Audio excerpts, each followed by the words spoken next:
Oh, your microphone is closed.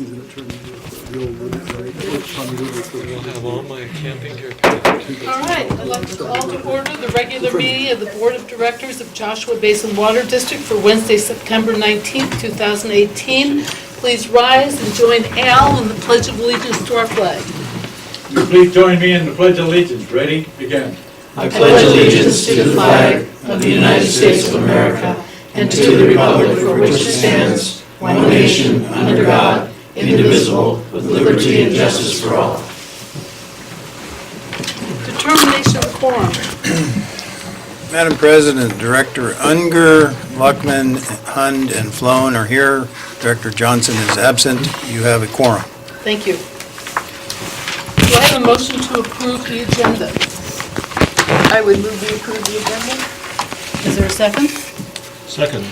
All in favor? Aye. Any opposed? The agenda is approved. Public comment, item number 5. This is the time set aside for public comment on any district-related matter not appearing on the agenda. Government code prohibits the board from taking action on these items, but they may be referred for future consideration. Please state your name and limit your comments to 3 minutes. Is there any public comment? Yes, ma'am. Yeah, please go up to the microphone, your name and city of residence.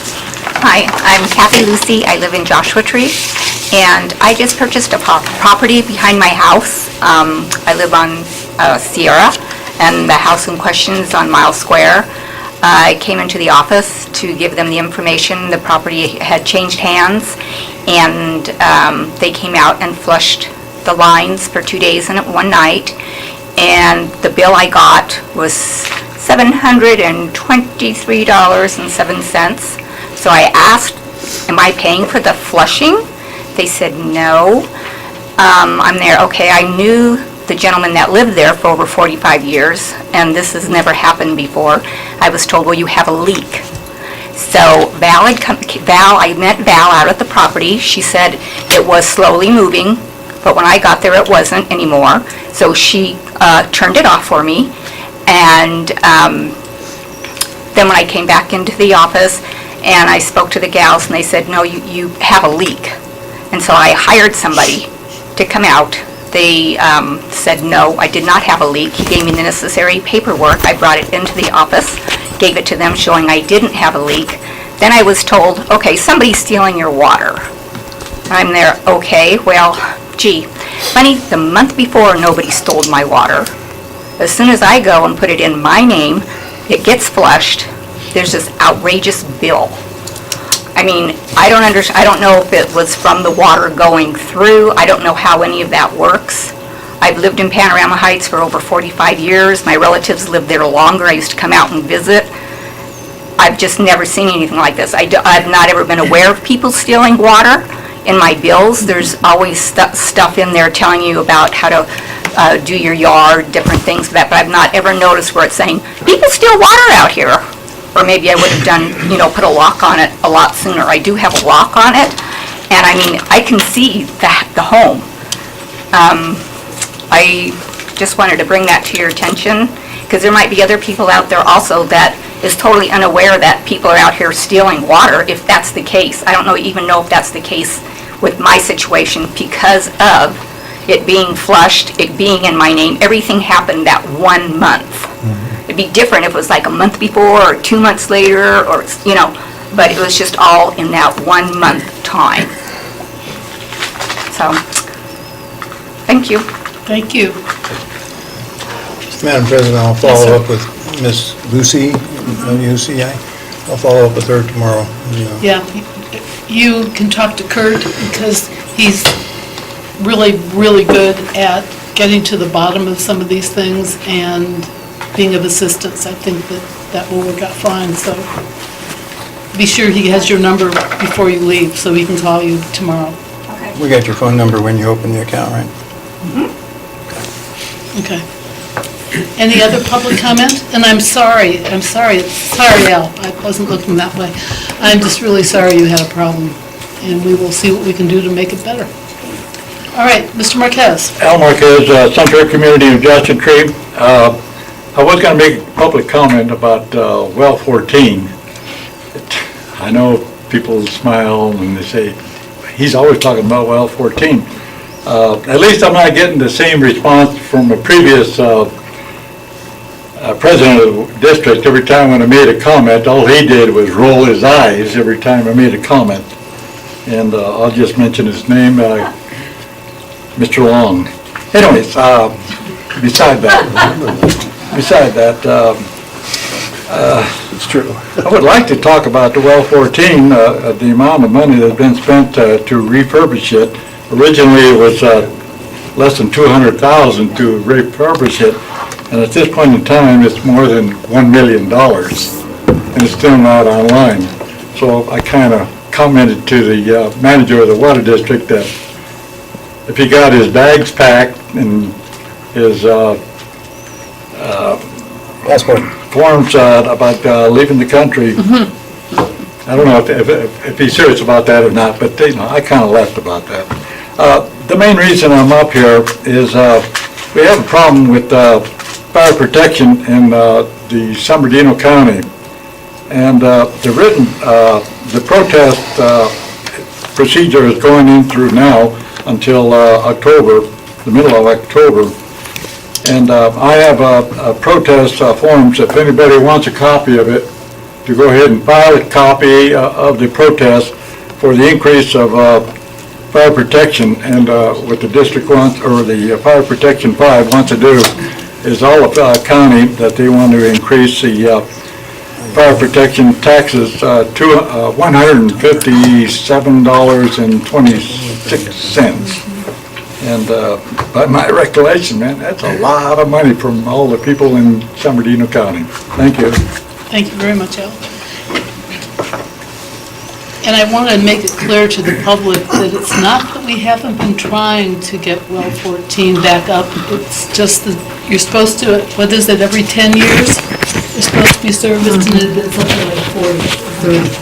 So, lots of stuff going on, and we will talk about that later, I'm sure. Okay, any other public comment? Seeing none, we will move to the consent calendar. Items on the consent calendar are considered routine in nature and will be enacted in a single motion without discussion. Any board member or member of the public may request that an item be removed from the consent calendar and acted on separately. And it consists of draft minutes of the August 15th meeting of the board, draft minutes of the August 21st special meeting of the board, check register June, July 2018, which were reviewed by the Finance Committee on September 12th, and the fourth quarter ending 6/30/18 financial report, which was also reviewed by the Finance Committee on September 12th. Any comment on it, or do I have a motion? Madam President, I am requesting a correction to the draft minutes of August 15th on page 6 of 49, where it lists our votes. It gives 3 ayes, but then down at the bottom it says abstain Hund. And I think that carried over from a abstention that I made earlier. Page 6 of 49. Yeah, where there's a vote on approval of the August 15 meeting. That was an approved, right? Yeah, I voted aye. Okay. Okay? Thank you. Thank you. My correction, with that correction, do I have a motion for the consent calendar? I'll make a motion to approve the consent calendar. Do I have a second? Second? All in favor? Aye. Anyone opposed? Unanimous, and the consent calendar passes. Now we get to the meat of the meeting, the Customer Account Assistance Program, the CAAP, and it's a recommended policy change. Mr. Teller. So we've been discussing this in the Finance Committee, the Water Operations Committee, and at the board for several different meetings. We have a proposal for you tonight.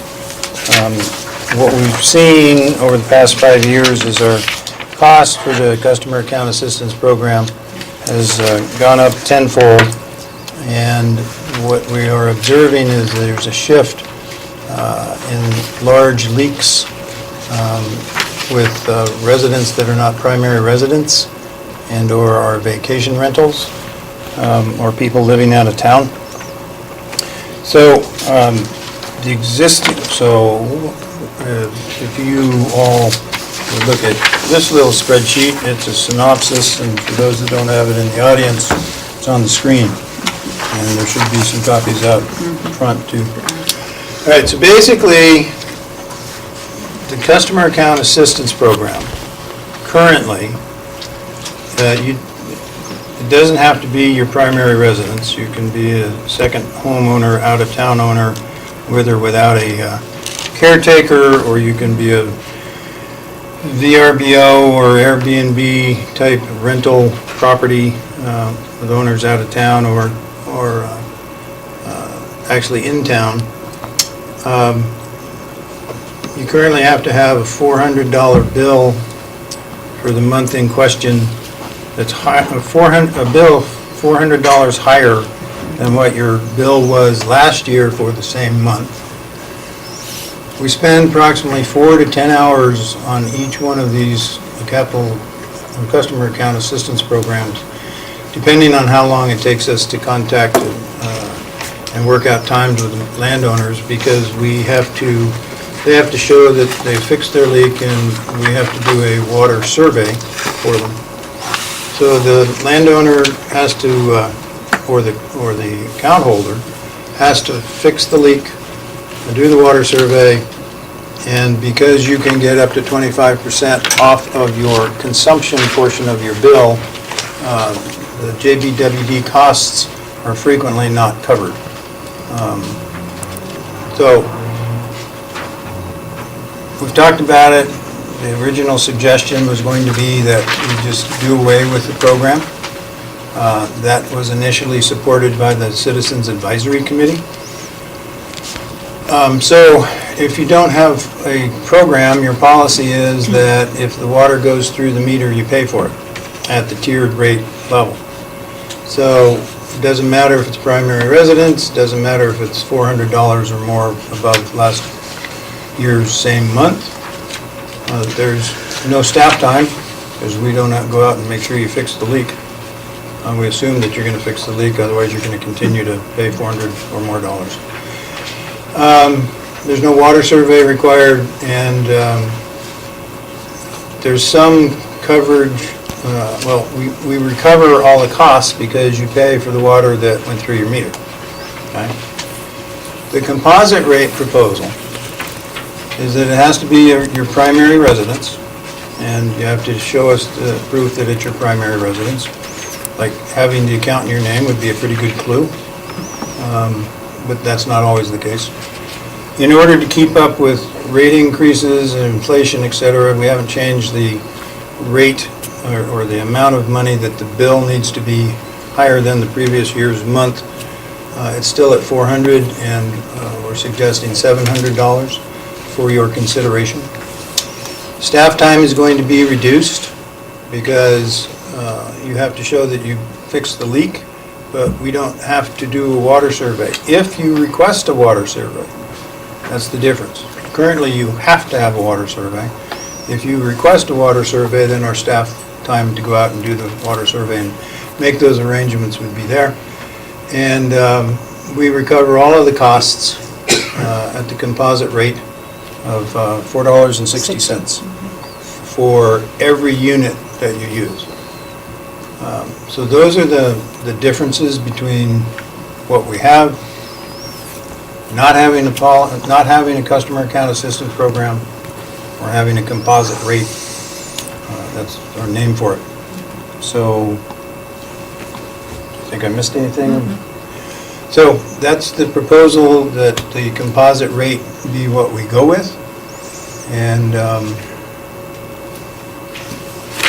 that's what's basically described in this two-page staff report, which we've gone over several times.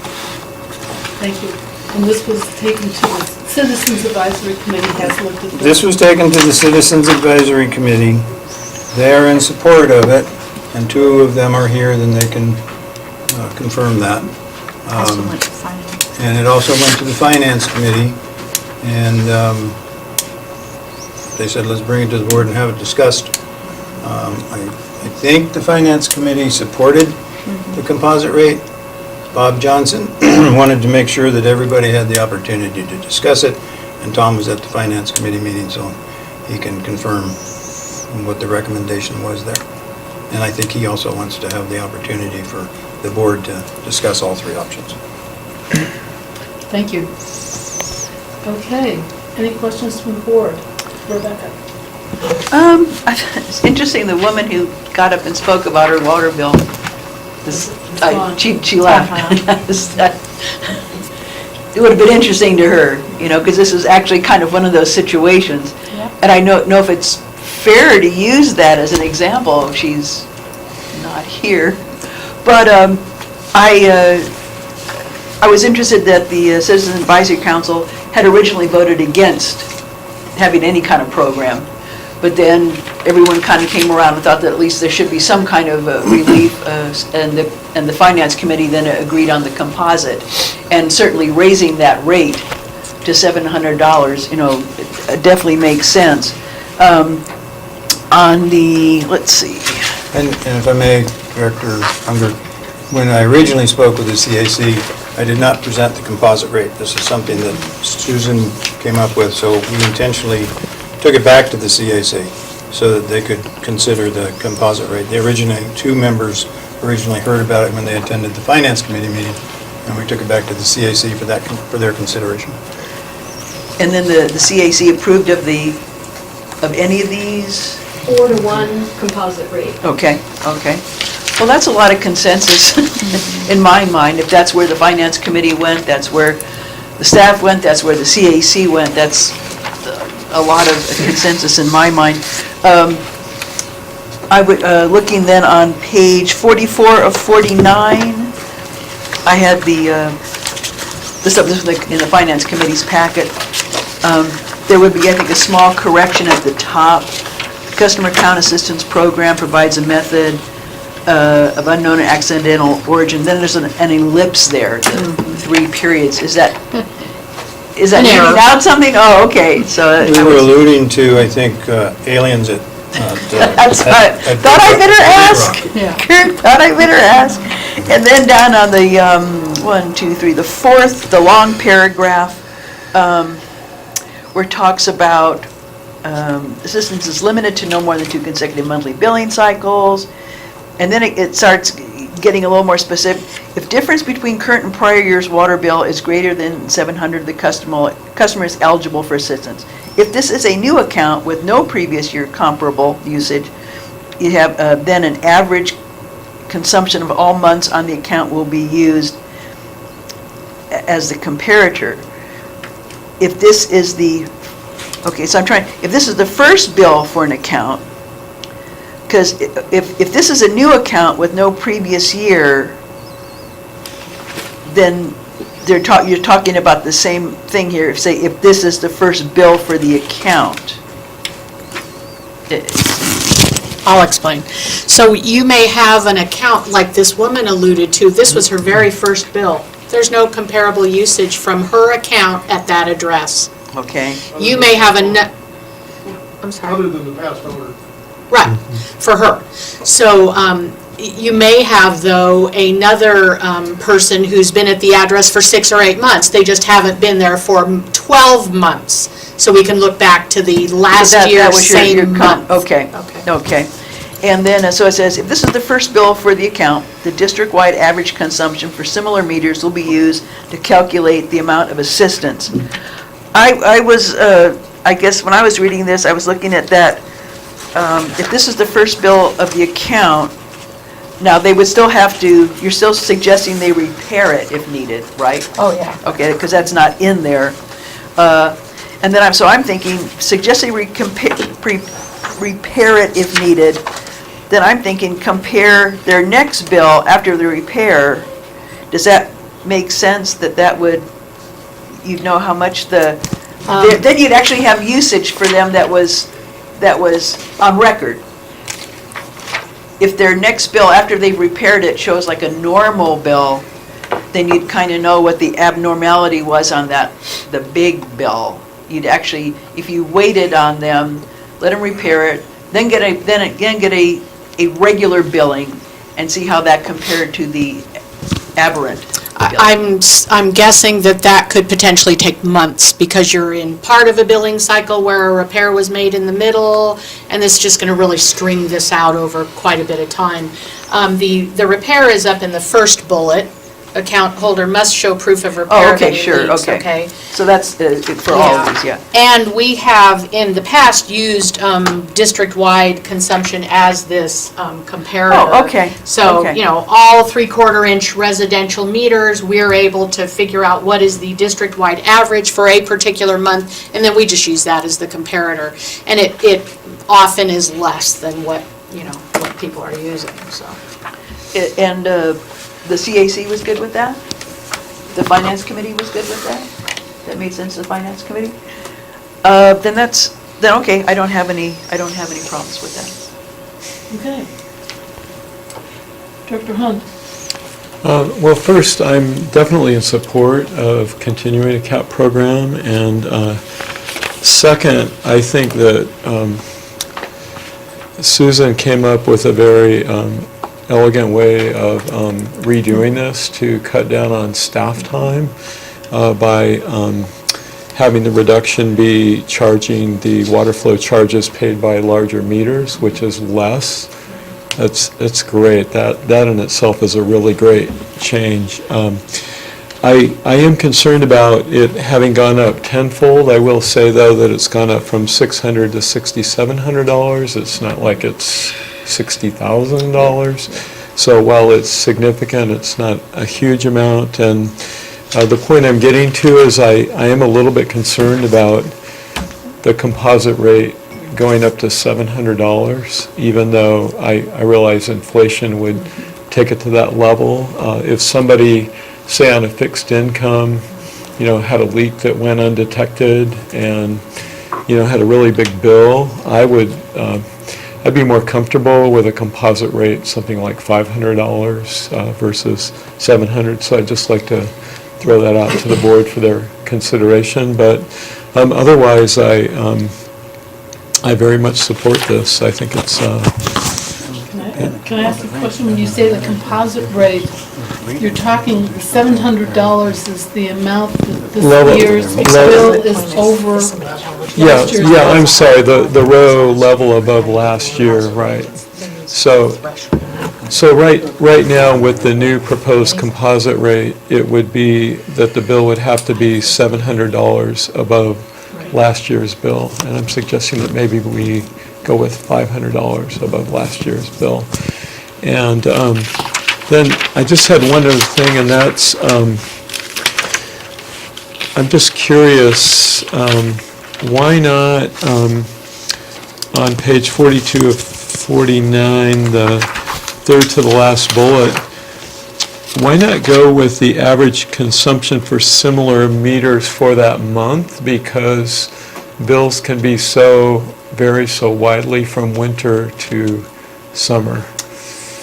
Well, that's what we are doing. So if your August bill is high this year, we look at your August bill last year. Okay, the way this is written, it says average consumption for similar meters, so it's just not, super clear to me that it's talking about for that month. But if it is, that's fine. For same month or something, yeah. Thank you. Thank you.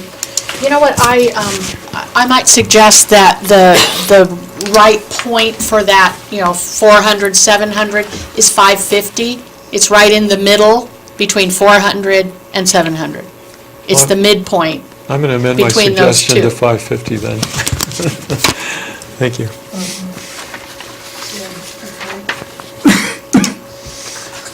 Director Flowin?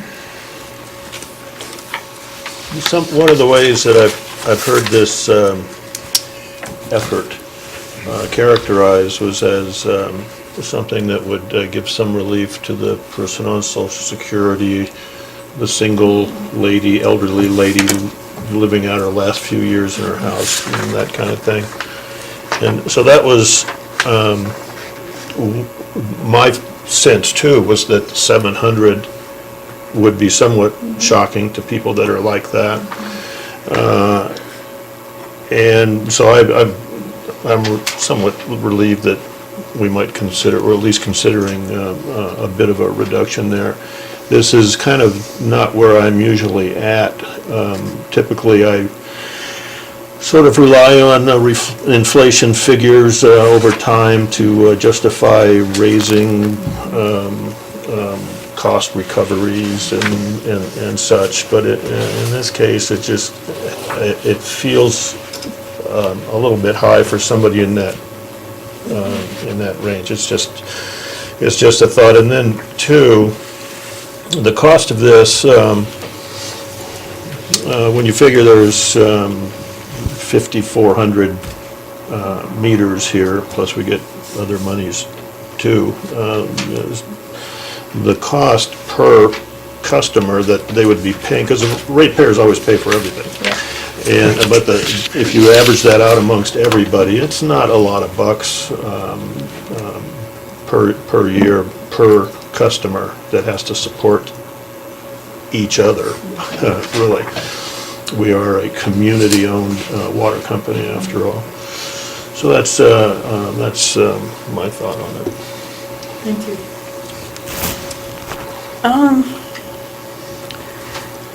You guys obviously arrived at 700 for a reason. Well, we took the 400 and adjusted it for inflation and the rate increases. The rate increases, since not 2013. inflation, yeah. What's happened to the rates Right. at high levels of consumption, because those are the only people that this would apply to. It's not somebody using 20 units doesn't qualify for this program. So it's people using 100 units of water or more in a month, and sometimes it's hundreds, 3, 4, 5, 600, 1,000 units of water in a month, okay? So the water rates at that level of consumption have increased 74% since this $400 cap was established. Did I also hear too that $400 was something that just sort of was conjured up, that there Yes, wasn't really yes. a structured, rational Right, right. explanation of why it was 400? Right. How long has it been, I don't remember that, how long has it been 400? I think 2013. Thank you. Okay, so Director Hahn suggests $500 as opposed to 7. Does that pencil out? 550? I think he Do I amended hear it. that? 550. Yeah, did I hear it? I changed to 550. Okay, did I hear 6? Does it pencil out? Well, I think it's important to keep in mind that when someone gets who do we have, the Combs here with their $4,000 water bill, we never expected to generate $4,000 in water revenue that year, okay? It's unbudgeted money. Yeah. However, we also didn't expect to have to pay for the power and the treatment of that water either. So there are costs associated with delivering water, even though customers don't quote-unquote use it, okay? So we didn't budget to get that revenue, so, whatever write-off we're giving, and that's what this is also, unbudgeted. It's not a worry as far as, revenues are concerned, if that's, I think, what the question is. Yeah. I think we ought to, though, keep an eye on this 550, 700 number, because if we wait another 5 years, then we just get that much further out of whack, okay? It's one of those things that we need to be revisiting. Agreed. Gail, please, yes you do. You have to get recorded. Gail Austin, Joshua Tree. I would like to have it kept at the 700. My reasoning is that there is a program for people that are having a problem with their bill where they can make payments. And so let's say it is 500 over. If that's put off over a year, that's less than $50 a month. I think that is well and good. So I think it should be 700. I think it should be higher, and those other people can take advantage of paying a little bit at a time.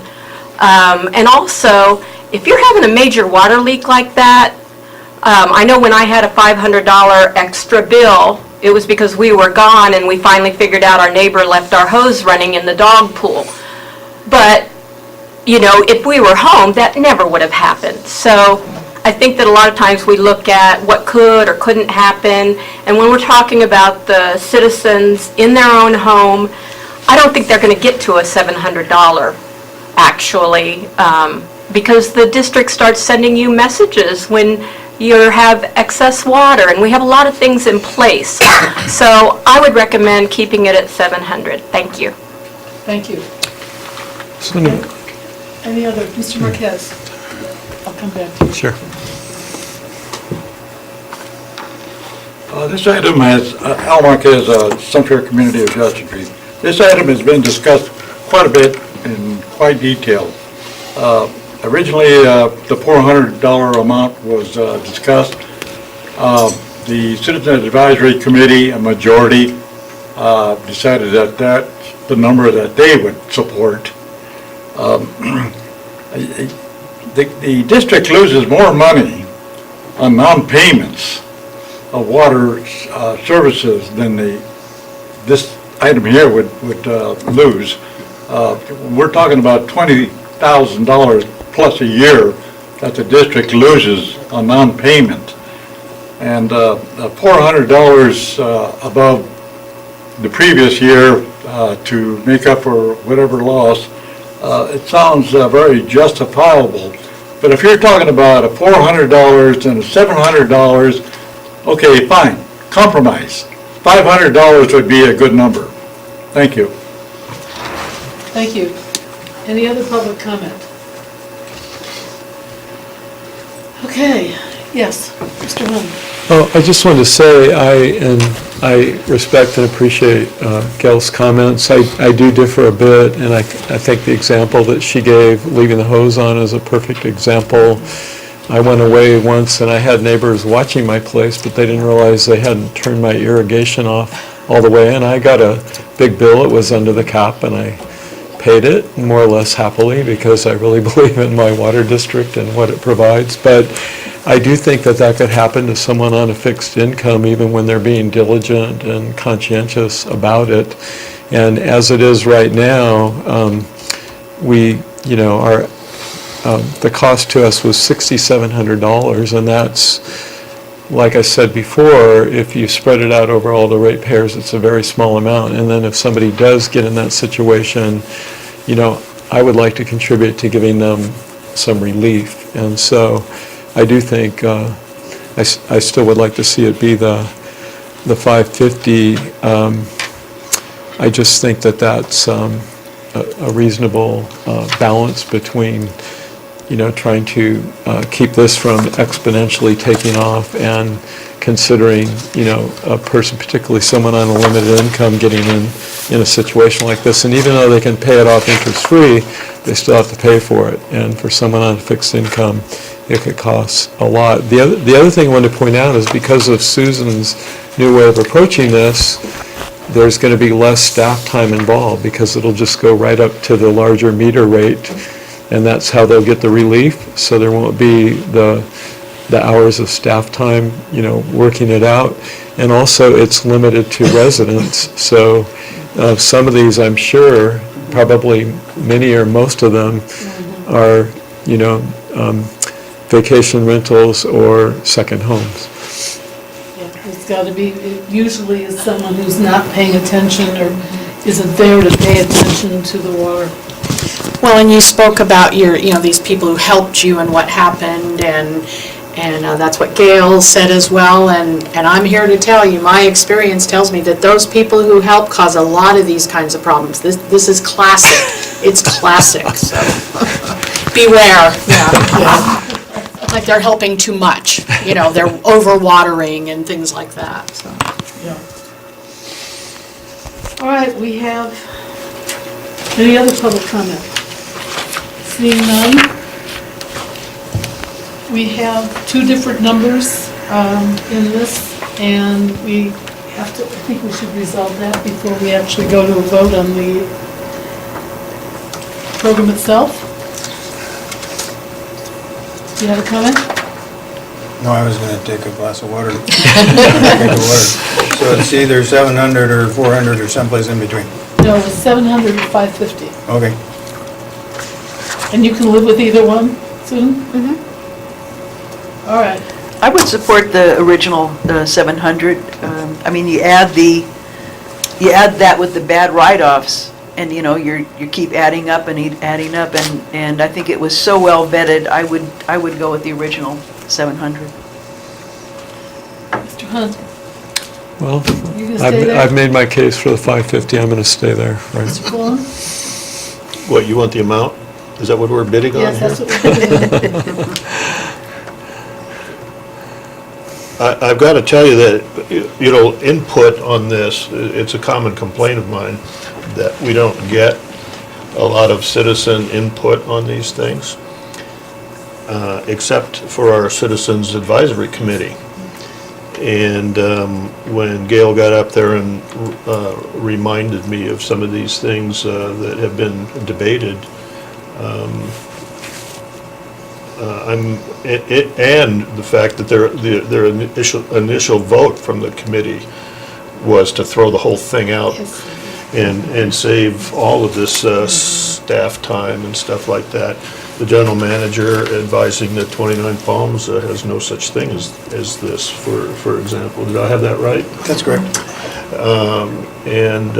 So I think I'm going to drift back to the 700 amount, because that's the one that's been most heavily discussed by everyone, and it's acceptable to the majority of the Citizens Advisory Committee.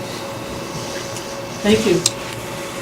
And I'm going to go with Gail, too. I think that there, as you say, this has been very carefully thought out, and I think 700 does make sense. So with that, do I have a motion to approve the policy change, leaving it at 700?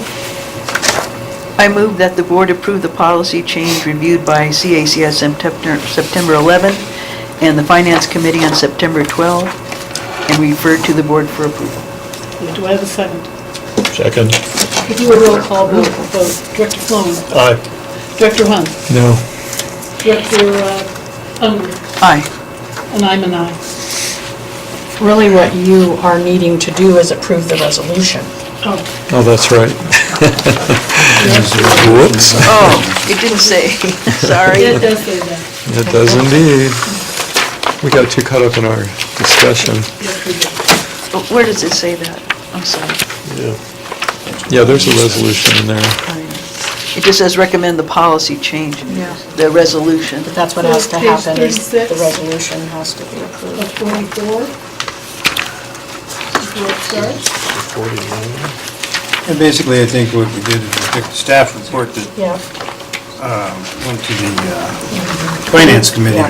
So what the recommendation of staff is that you approve Resolution 18992.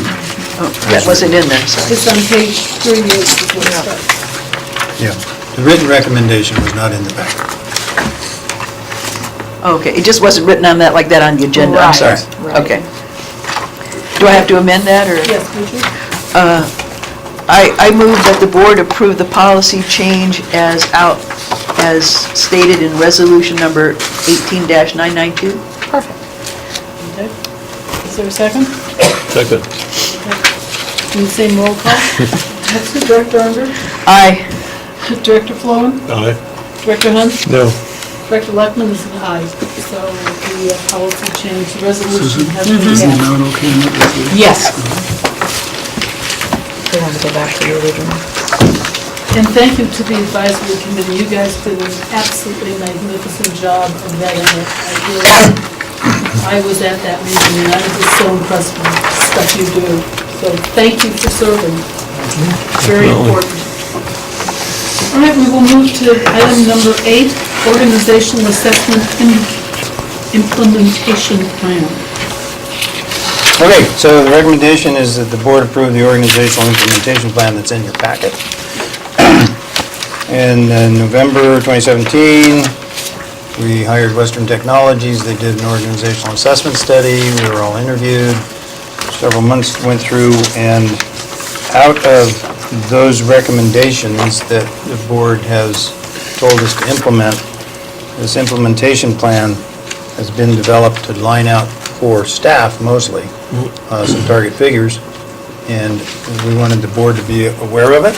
And I want to say that these are target dates, and they are subject to intervening issues that may arise. And Sarah is here tonight to talk about the implementation plan, which she spearheaded. Good evening. Good evening, Sarah. The implementation plan is to be a complementary piece to the original organizational assessment that you guys received in April. All of the pieces in here, like Kurt said, are target dates, and they're phased out into 3 phases. First phase is already in full swing, beginning July of this year through the end of December of this year. And you can see if you move into the second page, Page 48 of 49. 48 of 49, thank you. Some of the items have already been completed, such as the closure of, on Fridays, to the public. Organizational structure alignment we've worked on. Positions have been eliminated, and now we're ready to move into the CIRP hiring. So right now we've developed job descriptions, and we're getting ready to negotiate those job descriptions, and hopefully pretty soon we'll be ready to start bringing on those folks. So there's 7 new positions. There's a supplemental organizational chart, so I set on everybody's table. If you need one, I have it. If you look at the organizational chart, the first couple of pages gives you a history. The first page is what we looked like a year ago almost to today. Second page is the first post-org assessment, and that was the hiring of Mark Van and moving some of the supervisory roles around. Third page is this week, so we've made some more changes. With some more supervision areas around customer service now under the general manager. And if you move to page 4, this is our proposed draft of what phase 1 will look like. So that's bringing on the 7 new positions and supervision in alignment with what it currently is. So a lot to do in the next just couple of months. After that point, we'll move into phase 2, and it's mostly reclassification and revisions of job descriptions. So essential functions basically the same, but getting them up to date. Moving into the field, starting, so page 5 on the organizational chart. So you can see all the brown boxes are the positions that are affected in that phase. Moving around supervision again for customer service. At the end of that phase, we'll move into the third and hopefully final phase, which is working on finance and accounting and any other of those lingering items will be finalized in that phase. We're going to go through this very carefully, so when things don't work out, we're going to reevaluate. So at the end of every 6 months, we're going to look at it and see what's working, the plan, do, check, act cycle. If something's not right, we're going to work on a plan to fix it. So it's a 1.5 year long plan to implement, and also the bigger pieces in here are the strategic plan, which are currently in. Next year, after the strategic plan is over, we'll work on the technology and knowledge management plan, which will help work on the succession plan for a lot of our upcoming retirees as well. Thank you. Thank you. Any questions from the board? Oh, I was really pleased with this, Sarah. What an excellent job.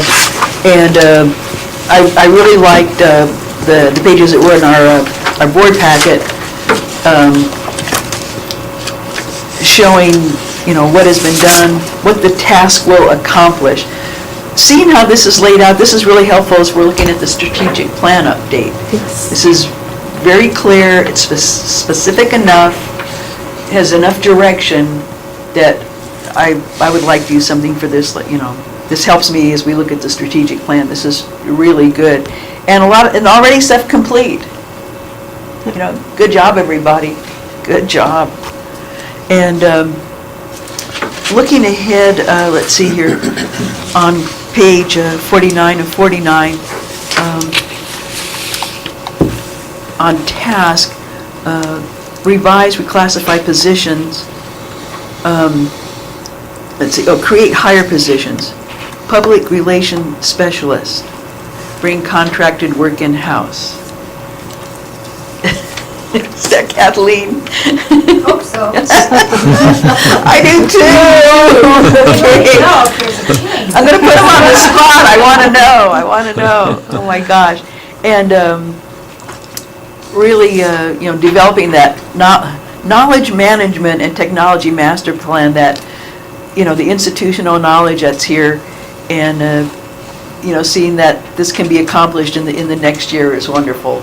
Thank you so much. Excellent, excellent job. Very helpful. Dr. Lund? I'm satisfied with it. I don't have any particular comments. Thank you. Dr. Flowen? I got the original one here, and I noticed that there are these phases to this, and that you have jumped ahead. There's a lot of it's phase one, and a lot of it's, I think there's one that was, I think in phase two. I noticed in the first page or two of this thing, though, that it says that these are recommendations.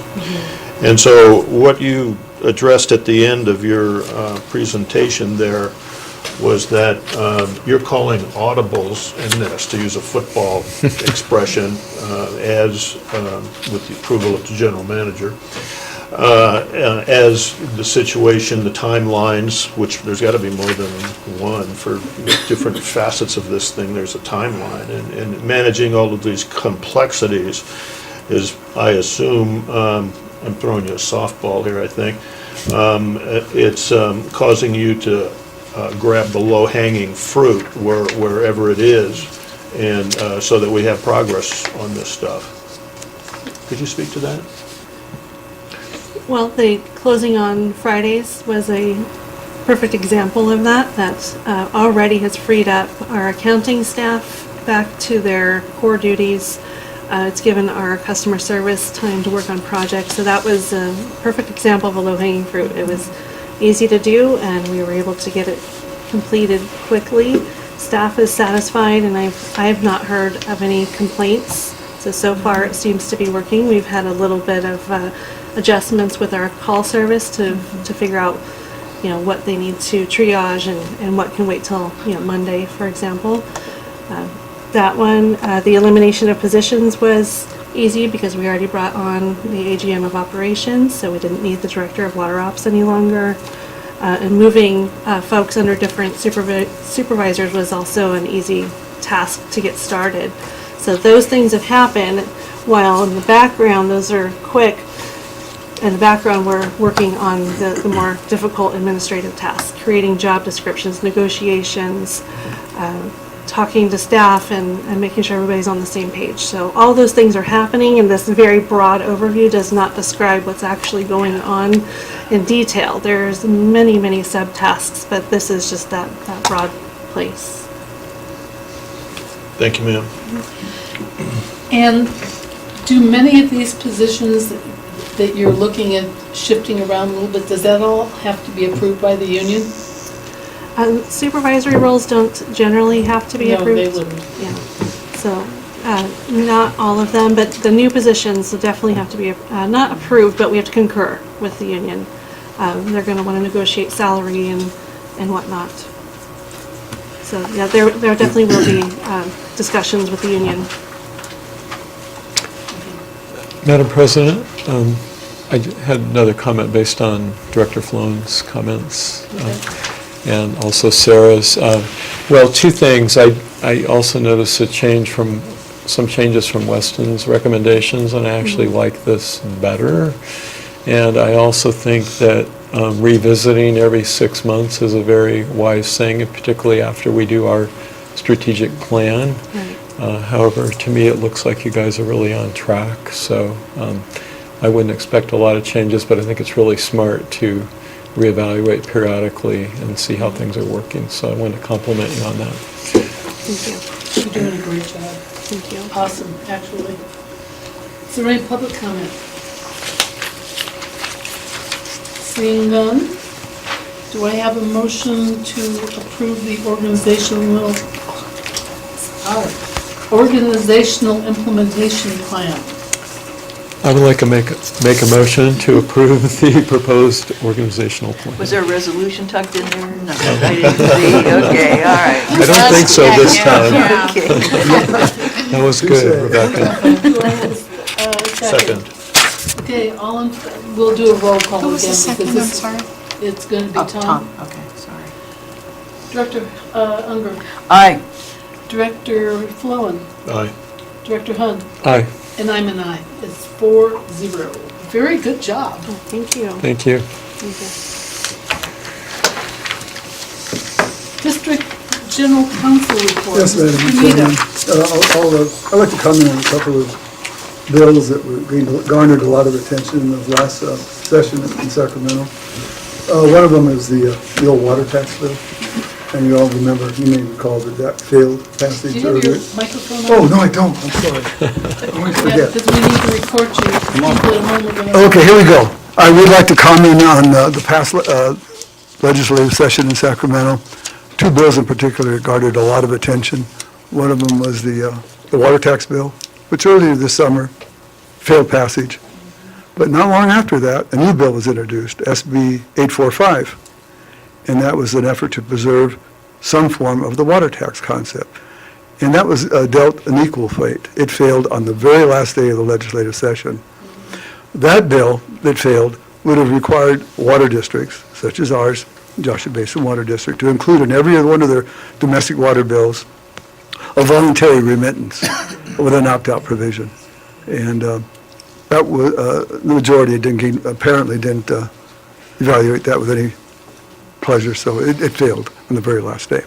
It may come back in some form next session. The other bill that did gain passage was SB 998. And that was the bill that, I've told you before, it lived a charmed life. Everybody squawked and just complained about that bill, but the legislature, unaffected by any complaints by ACWA or anybody else, individually or organizationally, moved that thing all the way through.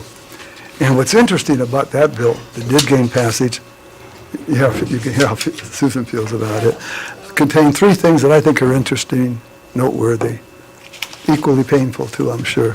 But number one, they're not so painful. Number one, that bill that was passed prevents water service turnoffs for less than 60 days from the date of delinquency. That's a significant substantive change. Another part of the bill creates a cap on reconnection fees for low-income customers that may or not be justified by the costs actually incurred by the district. And this bill could invite compliance with Prop 218. We'll see how that goes. And then number three of that bill that I thought was interesting, it expands, this is really important from a lawyer's perspective. The bill actually expands the authority to both the State Water Resources Control Board and the Attorney General to enforce all provisions of that bill. That's a very unusual provision. It's noteworthy. So we've got to do our job or we're going to get in trouble. Just want to tell you about that bill. And that, of course, obviously, if you're going to adopt statewide water shut-off procedures, and there's very precise things you have to have in your rules and regulations, it's going to have a burden on staff to look at your rules and regs, look at your policies and procedures, and tweak them accordingly to comply with this rule that will go into effect January 1. Interesting. I understand that That doesn't augment your votes, it's just for him for the Oh, time. okay. I understand that ACWA is concerned about compliance with this statewide shut-off procedure that AB 998 adopted. And I think the next conference in San Diego, they're going to have a huge session, maybe a work session, on assisting districts or evaluating how they best comply with it. So that's something to look forward to. Can't wait, yeah. She's not alone. You're full of good news tonight, Gil. Hey, Thank you so I much. gotta do it, I gotta. It's just facts. But at least the complicated water tax bill, SB 845, did not garner passage on the very last day. There was a tandem bill with that, 846, water tax bill that applies to dairies and agriculture because of how they contaminate groundwater. You see shaking the head, I know you're aware of it. That was dealt an equal fate. It failed also. So there's a chance it may come back next session. I think actually for us, the bill that passed is much more dangerous. Operationally, Yeah. it's going to be a minor headache, maybe a major headache, Well, and maybe have adverse financial consequences to your Yeah, more your pecuniary matters Or to your pecuniary matters at large. Okay. DWR is too powerful. Well, I always admire you, respect your observations, Director Unger, because you see the power shift, the enforceability. How did they There- get so powerful, Gil? I don't know. They are really, they're the second That bill government. was charmed, like I said earlier, it just led a charmed life. The opposition started at day one, it continued and accelerated as it moved from one committee to another, legislature unfazed. Boom, made it all the way down. We're looking for reelection. State Health Department got tired of dealing with it, so they gave it to the Department of Water Resources. And they gladly took it over. They're powerful. Okay, and let's go to the, do you have something nice to say? Well, lots Can of- you say something nice, can't say anything lots at of- all? You want me to go home Mr. now? Stowe. my whole night. I'm just a messenger. But now Susan is going to report on a nice thing about the Oh, yeah, okay. So I did report to the Finance Committee, but I didn't report to the rest of the board that the loan was funded. On September 12th, the loan closed and funded our $3 million for our capital improvement replacement project work. I'd like to report to the board that the district's credit worthiness is extremely important. And it's evidenced by the ease of obtaining that loan. It matters that we pay our bills on time and that our budget, has enough revenues coming in to pay all of our expenses and that we have a, maintenance program in place. All of those things matter when it comes to something like this. It was practically a loan based on a signature. I provided some financial reports to them, which, the audits, they wanted to see our budget, they wanted to see our capital improvement program, and honestly, that was about it. The records speak for themselves, and this is when all of that matters. So I just wanted to report that, with your leadership and good stewardship, that, we're in a really good position, and it matters. So it made approval easier, but Absolutely. did we get a discounted rate like people with high credit scores? Well, it's all part of that overall, absolutely. Yes, that's exactly what it means. Okay, so Director Hunn's favorite subject, the California Energy Commission solar grant and the feasibility study. Another deadline's been missed by the contractor to finish the report, and hopefully the contractor and CEC will agree on a final report the week of October 1st. But this will be the fourth target that we've had, so we're trying to keep the momentum going, and we'll follow up with them October 1. And perhaps in the next 6 weeks, remember that we put in 2 grants to the Bureau of Reclamation's grant funding programs, some $200,000 in grants for meter replacement, might have been 250, I think it was 200, and $300,000 for mainline grants to support the Saddleback project. So it's not a done deal yet. We haven't heard no, we haven't heard yes, but usually in September or October, Bureau of Reclamation in the past has made selections. As you know, we're we're starting the strategic plan. Sarah, do you want to say anything about the strategic plan and Mary Orton's visit and what's planned? We had an excellent visit. Every staff member, CAC member, board member was able to interview with her. She's preparing a report as we speak, and we should have that draft shortly. She'll be back in October to do the first of the 2-session workshops that will be to work on our goals and objectives, and she'll be back in November to do another 2-day workshop, and that will be to break down those objectives into tasks, and she'll be presenting the final report in January. Okay, and since August 20th, it's been 6 weeks since I've seen all your friendly faces for the board meeting. Anyway, on August 20th, since August 20th, Mike Metz, Mark Ban, myself, have met with County Environmental Health Services, Local Area Formation Committee, the Colorado Regional Water Quality Control Board, on the sewering authorities and changes that have occurred in the last 10 years. We had our wastewater treatment strategy created in 2008. Since that time, the state has, I was going to write out this acronym because I always forget it. What's the O in OWTS? On-site. On-site. The state's created an on-site wastewater treatment program, and the county had the ability to refine the state's, and the county implemented their on-site wastewater treatment strategy beginning in March of 2013. They had 5 years to implement it, so March of this year they've implemented it.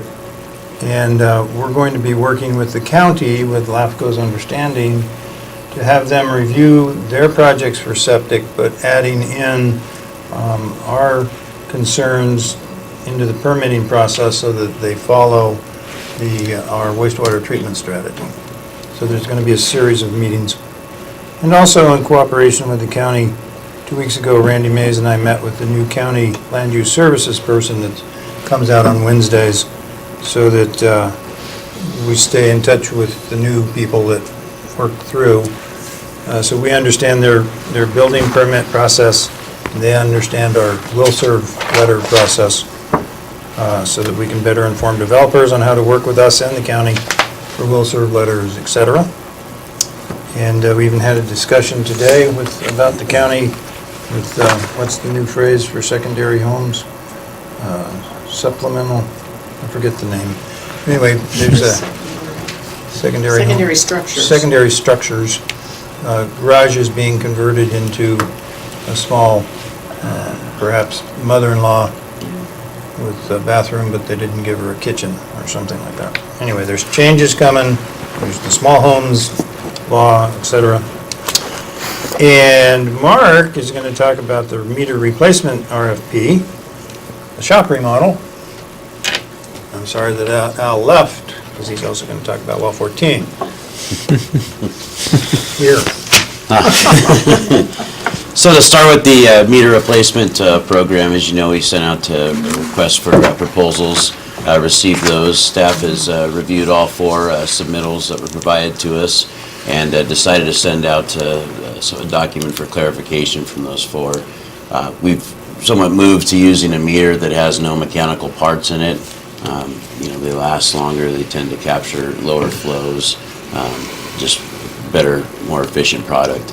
And not all of the companies were required to bid on that, and so we wanted to see pricing across the board based on those types of meters. So we should receive that information back the first part of October, discuss again, and then should be ready to bring back to the board shortly after that. Well 14, as you know, our last disinfection that Lynch came up and provided for free, we expected it to stir some things up down there again. And have to do some additional flushing. It did. We started getting some more present sample results on our coliform tests and higher heterotrophic plate counts.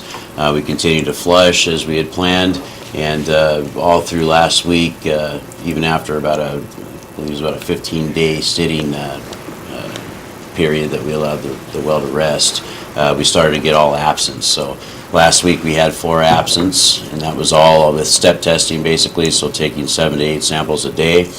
This week we moved on with the plan that Monday we would perform a step test and move with 6 2-a-day samples to meet our 7 days of required testing the state wanted to see. And so far, Monday, Tuesday, all the samples that we've taken have all been absent, with HPC is less than 500. So things keep on the way they are right now. We expect to contact the state on Monday of next week and put that well back online. Time for cake. Don't jinx it. Not like we haven't been trying, folks. The HPCs on the well, I mean, we're getting some results back, you know, that are 5, 10 coliform forming units within there, so that's extremely low for a groundwater well, so things are looking good right now. Yes. We started recharging last week for our 700 acre feet we're going to take this year. We're going at a flow rate of about 2,000 gallons per minute, which calculates out to about 8 acre feet a day, so we're hoping to finish that up by the end of November. Continuing to work on the office remodel back at the shop. We're about, I don't know, I'd say about 80% done with the framing, running electrical, all the plumbing's completed for the new bathroom back there. So we hope to wrap that up and be complete with it by the end of October. So, guys, it's been a really good project for everybody to kind of work together on, and I think especially for me to get to know everybody a little bit more and spend a lot of time back there with them. So it's been a good project. GIS, Nobel Systems, has provided us with our first run of our online mapping. And so supervisors with a couple other employees are taking a look at it for any substantial changes that we have to make before we really start getting into the nitty-gritty of producing our daily work forms within GIS. So hope to have a meeting with Nobel, not this week, but next week. So our pipeline design continues on schedule for our first project. We should be receiving a 60% design for a few of those streets mid-October here for review. So hoping that we can have some of the streets that are outside the county's jurisdiction and Caltrans jurisdiction kind of on the ready deck, so that if everything goes well, which I know it will with our hiring, we'll be able to get right into the project. So, and then Sarah discussed job descriptions already with CRP, and that's about it for me. Yeah. Not much has been going on. So that's the end of the staff report. Thank you very much. Any questions from the board? Any questions from the public? Seeing none, we will move on to director comments and reports on meetings attended. We'll start with the public outreach consultant, Kathleen Radnich.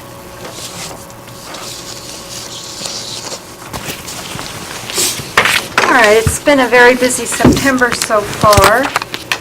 We had 2 tours of the Joshua National Park Nursery, which completed the wildcrafting segment of this past year.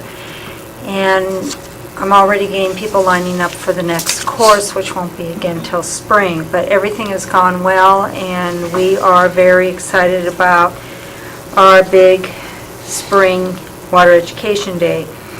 The Great Shakeout, by the way, is on October 12th. We will be there. Rebecca Unger and Tom Flown will be there in the Water District booth intermittently as I go back and forth from the market. So I want to thank you for taking that on. We will be talking about water for emergencies, and please, please, please, if you haven't, please do get ready. Have your emergency water on hand. District tours, the Thursday, September 13th district tour was wonderful. Kudos to all the staff that made it happen. They have so much going on with construction and everything. Kelly had to redo on gravel all the dig alert stuff, and you could actually read it. So it was well received. We had a great Gabby group asking questions. It was good. It gave us a chance to tell our story. The Monday, September 24th tour is booked full solid with a waiting list, and I'm hopeful we'll revisit more tours maybe early winter or, February like last year, because we have people who want to go. The residential landscape irrigation tune-up class was yesterday. It was well received. Everyone in that class, well, we had basically 15 and a half people. Kurt was half a person. He was in and out. But of those people, 75, 100%. You were what? Kind of like the board meeting.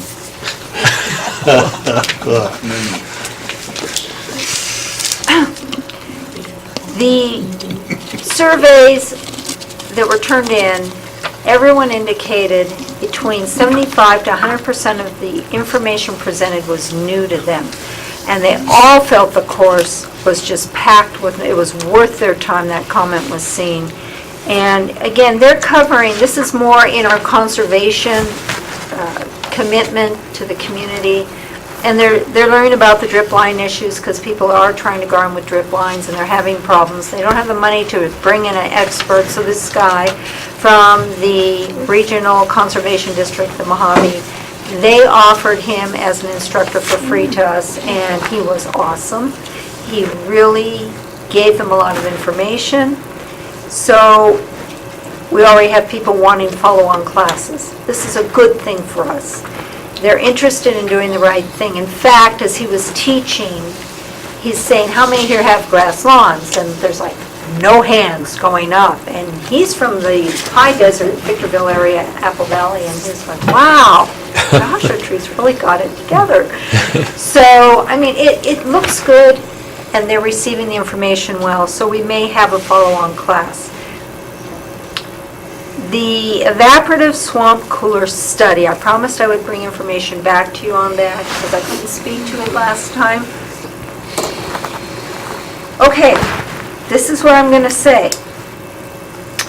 According to Nicholas Schneider of Mojave Water Agency, quote, he spoke with Department of Water Resources last week and they are on board with this study and are finally going to allocate some funding for this project, so it should be even stronger than we originally intended, which is why we're postponing it because of, due to extenuating legal and contractual unresolved loose ends, which is what he told me, the evaporative cooler study time frame is being pushed to the next hot season, next year. So it's still on board, we're still involved. It's new, and so new programs tend to have some bumps, and they're trying to iron them out. The Candidates Forum is scheduled, being hosted by the Joshua Tree Chamber of Commerce. It's set for Tuesday, October 16th from 6 to 7:30 p.m. at the Joshua Tree Community Center. All candidates have been informed, and all candidates indicate they will be attending. So it should be a full-on question and answer forum. And the Water Assistance Program for the United Way, I got an update today at 4 o'clock. As of last August's report, there were 16. They've had another 6 applications that have been granted, so we're at 22. And they will be issuing us a monthly report, so I just want to give you a heads up on that. And it seems we got all the bumps out now. It's moving pretty smooth. So that's my report. Thank you. Thank you very much, Kathleen. We will move to the Mojave Water Agency Board of Directors on August 23rd. Director Hunt.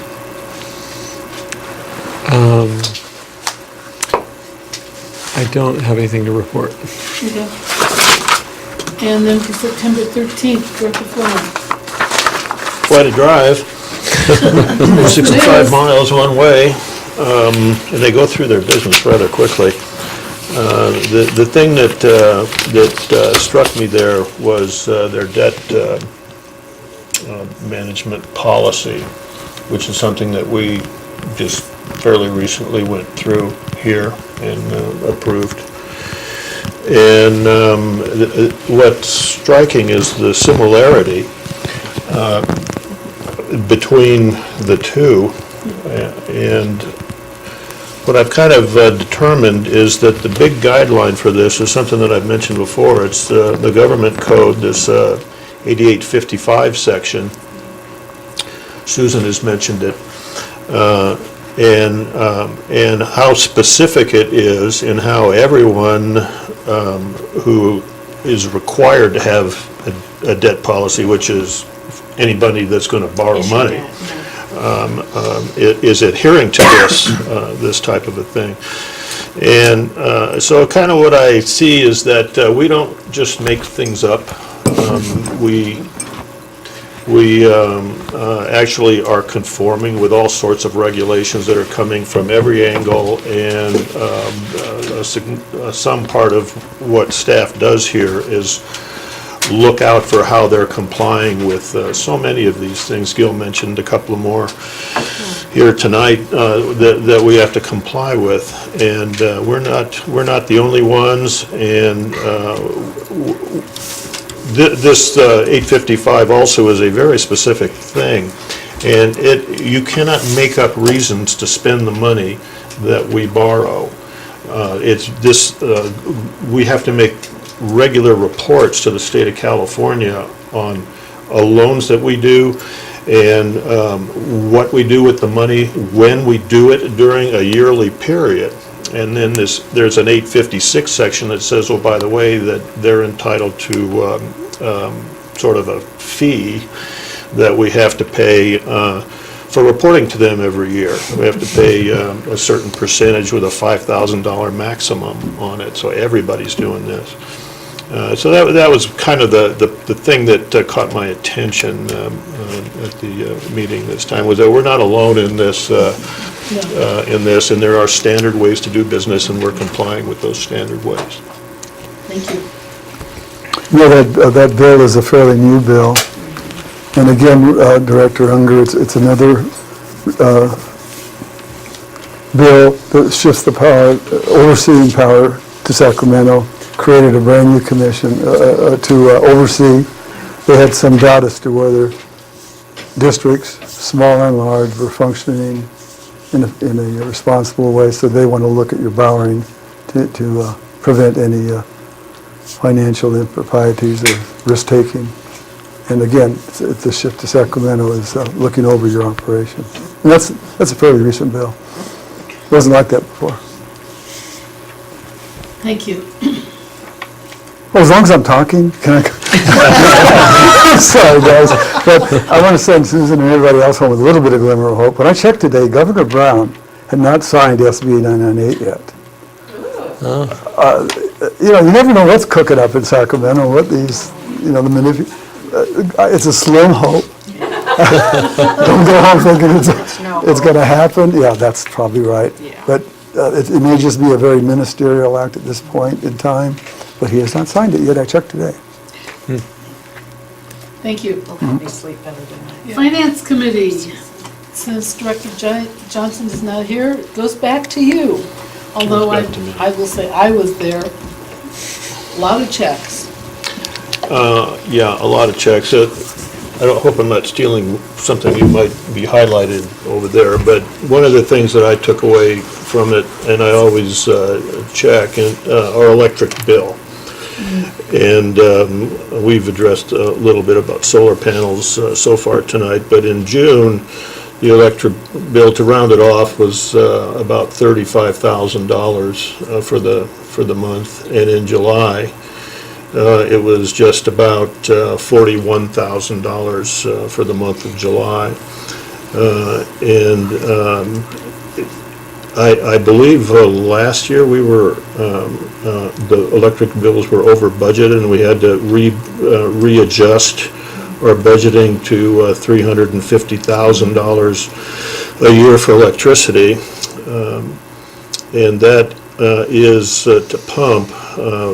One of the things that we get to is the amount of water, our water production, and for the last 12-month period, we pumped just about 390 million gallons of water, and that's through an old system that did not have the benefit of well 14.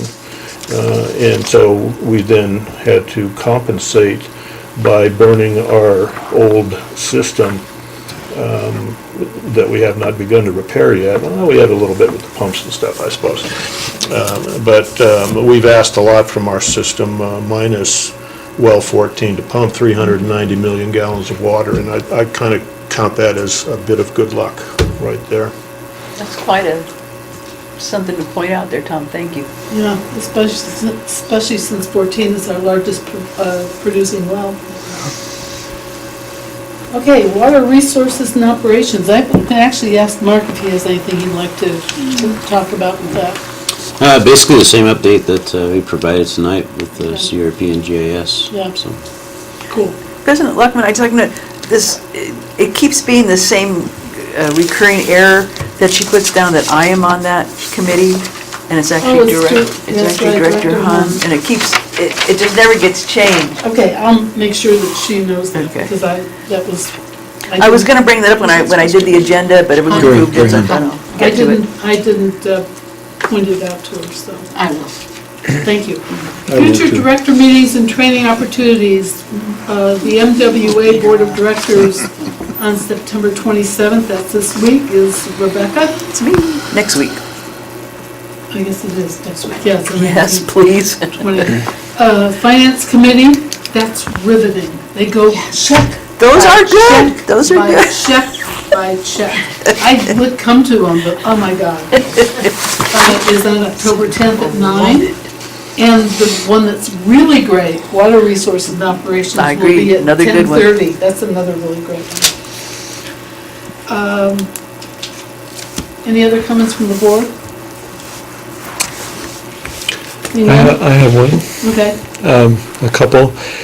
First, the Water Resources and Operations Committee meeting, I wanted to point out that Mark Ban came in, and he had obviously been exerting himself, and he came in for the meeting and before that had been in the shop helping the rest of the staff with the shop renovation. And it's one of those signs you see in somebody about the type of hustle or lack thereof of the individual, and Mark is constantly on the go, constantly contributing, and it's really, really obvious.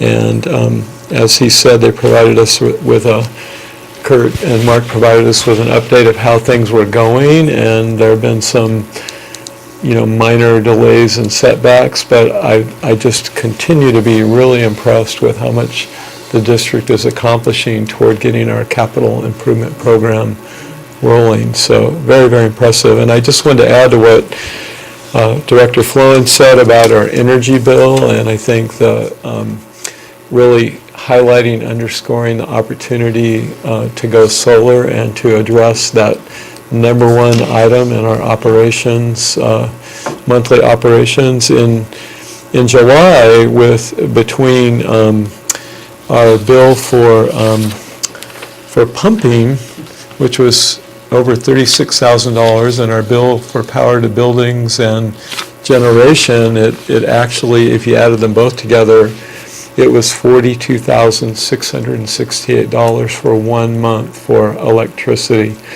And if we generate that ourselves, it'll essentially fix our rates at today's rates, and we could pay the system off in, I think, somewhere between 8 and 10 years, and then after that, all of our power generation would be free with the exception of the maintenance of the solar facility, which is a small percentage of, the total potential savings. So, we talk about back of the napkins. I did back of the agenda here tonight, and, we could be looking at somewhere in the neighborhood. We'll find out once we get the study and actually do the project, but we could be looking at a savings, once we've paid for the system, of something like $450,000 to $500,000 a year. So I'm very, very excited about it, and we're really lucky because, the state has a very aggressive schedule for going to all renewables by 2045 now, and so I anticipate that there will be even more assistance for special districts going forward. And we got our scoping and feasibility grant for free. We can get a 1% loan for the system, and we pay it back at essentially the rate we pay for our monthly power, so there would be very little additional cost. So I just like to reiterate that because I think sometimes people still are a little bit wary of solar, but it's here, it works, and it's really going to benefit our district down the road. Thank you. Thank you. I went on the water tour, it was wonderful, the district tour was really great, and I like Kathleen said, people asked a lot of good questions, they were really interested, and everybody, my gosh, the guys at the shop, the people in the field, Kurt, everybody, we just had answers for them, and people were asking kind of some offbeat questions, but nobody was thrown, and I learned a lot. I don't think I'd been on tour for probably about 4 years or so. So thank you, Kathleen, for always pursuing that and getting us those grants for those water tours. They're special, they're really great. Thank you. One last Yes, thing. sir. I hear a lot on the radio that this is Taco Wednesday at the VFW, right around the corner over here. So I went over there, and I had to step around some wet concrete because they had a water leak right in front of the front door, which was in a significant pipe. It's one of the old 4-inch pipes. It wasn't a lot of water that came out. I probably passed in front of the district office, though. And there was, it got my attention because there was a gigantic tractor out front, some 410 number tractor, whatever. But they had to, it was something that's not done very often, where they actually had to saw cut and jackhammer through the sidewalk, concrete, and then make a patch. And the comment was made by one of the fellows that they don't do much concrete work, but I got to tell you, they did very well. And they had an ongoing communication with the people that are, I forgot the name for the women that work in that place, but they got a kind of a cute name for the team of women that work in that place. And they had a good communication with them. They put out cones and all this kind of stuff, and it all went very well. And once again, I am enormously impressed with the people that do that outside work out there. They're very creative people, too. Yes. And when I went on the tour of the shop, I'm thinking it's 110 degrees outside, and you think they're happy working inside remodeling the shop? I think they were very happy to be inside remodeling the shop. And I do want to make one other comment. I was at Farmers Market last weekend, and I was there by myself, and then 2 other directors came by, and someone made a comment that we had just violated the Brown Act. The Brown Act is that the public business should be conducted in public. And as long as we're not talking about any district business, we certainly did not violate the Brown Act. So if you see something like that, I wish people would not jump to conclusions that we're doing something that's illegal, because we were not. I was there. You were not. I was there for about 2 minutes, actually, and then I left. But the comment had still been made that we violated the Brown Act, and we didn't. So with that, I thank you all for coming. It's been a very, very interesting meeting, all kinds of good information, and we'll look forward to seeing you in 2 weeks. Thank you. Motion to adjourn. Other than we adjourn. Motion to adjourn.